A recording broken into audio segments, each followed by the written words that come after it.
Pemirsa, itu yang ada kalian nampak ini ada dua lampu ini kan. Ada dua lampu ini. Itulah lapangan badminton yang saya cakap ini. Dan jaraknya memang nggak jauh ya dari rumah kami, ini rumah saya. Biasa kalau kita malam memang lampu luar ada, tapi saya memang akan tutup selalu lampu luar lah kalau tidur begitu.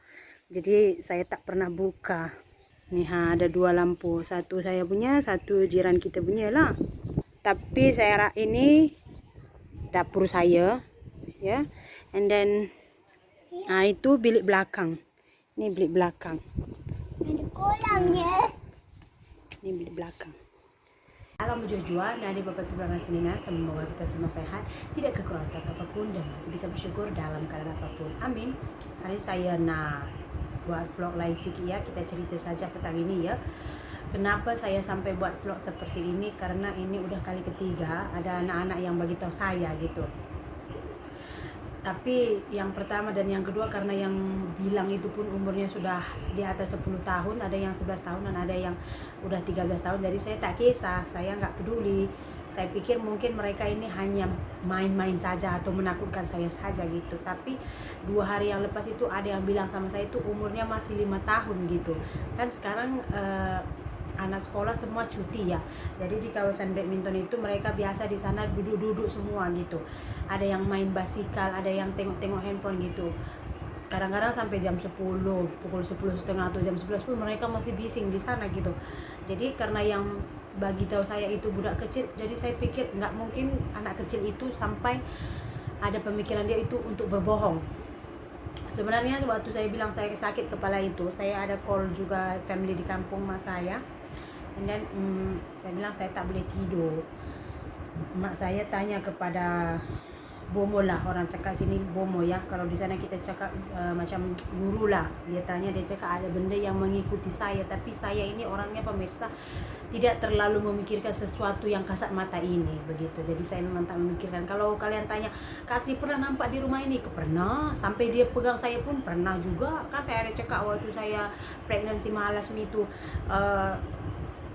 Suami saya tidur di samping saya gitu, tiba-tiba ada sosok lelaki hitam besar duduk di bawah kaki saya gitu. Dia duduk di atas katil tapi dia ngam-ngam duduk di samping katil begini, di samping katil dia, and then dia pijit kaki saya.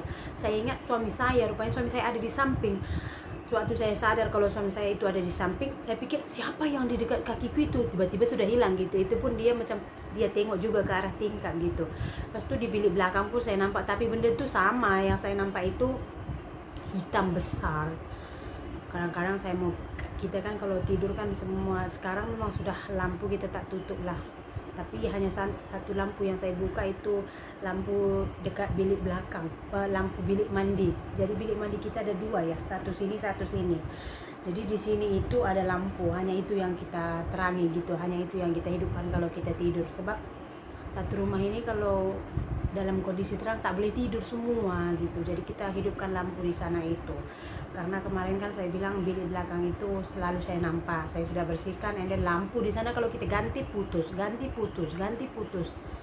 penat juga kan. So kita memang udah tak buat lagi lampu di sana, tapi lampu tengah dekat bilik mandi itu kita onkan lah. Jadi terang ke dapur, ke bilik mandi terang, ke bilik belakang terang, ke depan pun ada terang gitu.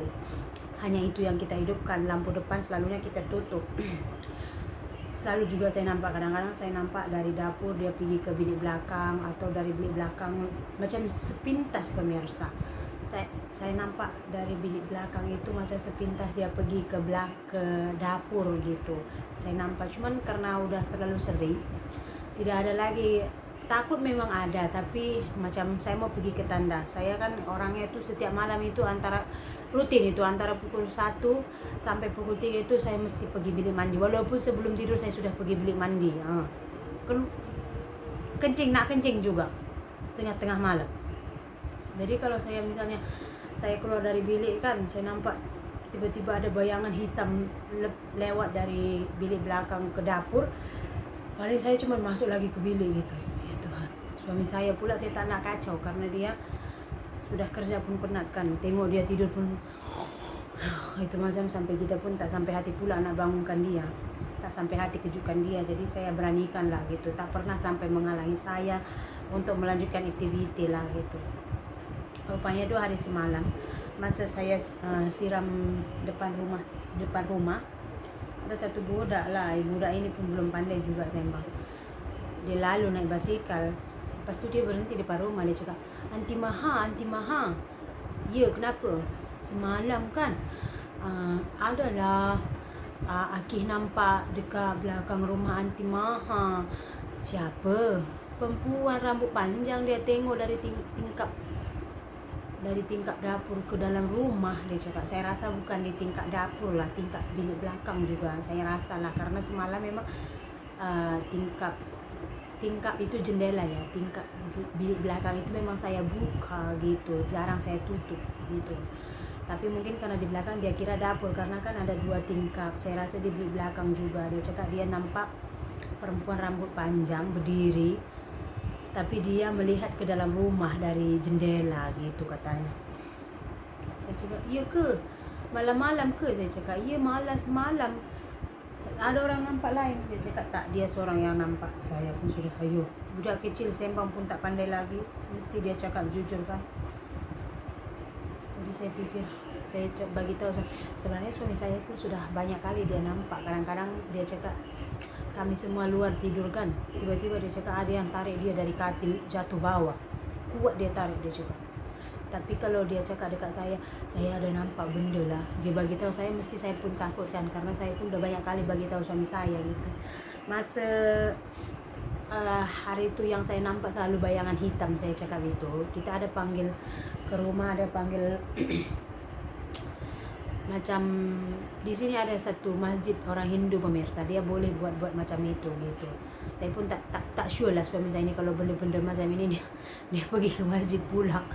Dulu pun si Emboy selalu nangis, si Ami selalu nangis, kita bawa juga ke sana. Di sini ada satu masjid orang India, saya cakap, masjid India gitu. Udah kita panggil juga, ada dia bagi air, suruh siram ke setiap sudut gitu, luar rumah, depan rumah, belakang, samping, semua siram, depan dalam rumah pun siram gitu, di dinding katanya sudah kita buat. Tapi selepas itu memang saya dah tak nampak lah benda hitam itu, tapi udah kerap pula orang nampak di luar rumah begitu. Mengerikan memang lah, apalagi kalau suami saya pulang dari kandang tengah malam dia pulang dari kandang. Lepas tu dia tak mandi langsung, entah dia duduk dulu di depan rumah lah, entah dia isap rokok dulu di luar lah. Kalau dia masuk rumah terus dia bahas, padahal di depan tu saya sediakan baldi dengan serbuk kunyit. Baldi saya isi air campur dengan serbuk kunyit. Kalau mau masuk rumah siram dulu kaki begitu. Kadang-kadang dia lupa. Malam itu pasti ada lah nampak begitu. Saya kadang, macam kita di rumah kita ni pun macam tak selesa kan. Tapi nak buat macam mana? Tadi pun saya cakap dekat suami saya, rumah kita ini macam ada hantu lah. Ada hantu ke tak ada hantu, ini saja rumah kita, mana kita mau lari. Ini kita punya rumah. Dia orang juga kena keluar dari sini, bukan kita yang harus keluar, kata suami saya. Betul juga.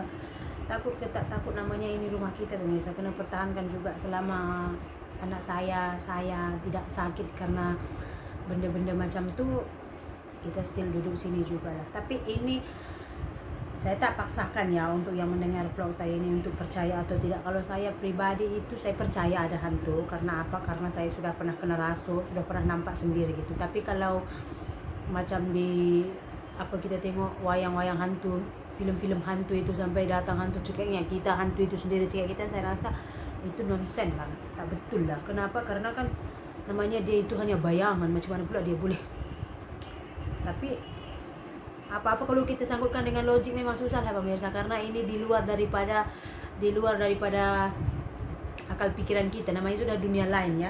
Yang percaya, tak percaya pun tidak apa-apa, tapi jangan pula sampai mempengaruhi kehidupan kita lah. Kalau saya sendiri sebenarnya saya sudah tidak selesa, tapi nak buat macam mana kan. Kalau di sini kalau kita nak pindah ke bandar pun sewa rumah bukan murah. Kalau udah kita sewa rumah, ada duit sewa kena bayar juga. Dia orang bukan tahu pun hari ini kita makan, besok kita tak makan, tak kisah, janji sampai hari H kita kena bayar sewa rumah. Kan begitu. Apalagi kalau kami pindah ke bandar, nanti suami saya kehilangan kerja kan susah ya. Jadi tidak apa-apa lah, pertahankan saja selama tidak terjadi apa-apa. buat macam mana kan. Saya rasa kalau 100% bersih tak ada lah, ada juga nampak sekali-sekala, tapi saya sudah tak takut lah. Kalau macam dulu saya takut, sekarang sudah kerap nampak kan. Tapi yang saya nampak itu selalunya ya besar hitam gitu. Tapi yang dia nampak ini katanya rambut panjang perempuan tengok ke dalam rumah itu, saya rasa bukan yang selalu saya nampak lah. Dan 3 orang anak kecil saya cakap yang begitu saya itu pun selalunya dia cakap macam itu, perempuan rambut panjang. Nah, 3 orang pun nampak, tapi di luar, di dalam tak pernah saya nampak lah begitu. Saya pun tidak tahu lah pemirsa, tapi begitulah dia pemirsa. Apa-apa pun saya walaupun di sini kurang ke gereja ya, tak pergi church, apa namanya di sini church ya. Sebab bahasa dia saya tak faham. Tapi walaupun seperti itu, saya bangun pagi itu saya doa dulu. Ya walaupun 5 menit pun tak apa, saya doa dulu lah, macam mengucap syukur masih diberikan nafas, masih diberikan kehidupan pagi ini, dibangunkan dengan berkat, begitulah saya doa gitu. Mau tidur pun saya doa, mau bangun saya doa. Kalau makan sudah ke laut lah, saya lupa doa selalu. Tapi masih ada lah iman gitu ya kan. Kalau untuk menghadapi yang seperti ini ya iman kita yang perlu dikuatkan, betul tak? Itulah dia, semoga semua baik-baik saja, tidak ada apa-apa lah. Yo, kami pun kuarantin sampai 11 hari bulan sudah boleh bawa anak keluar. Itu saja video kita untuk hari ini ya. Waspadalah. Bye.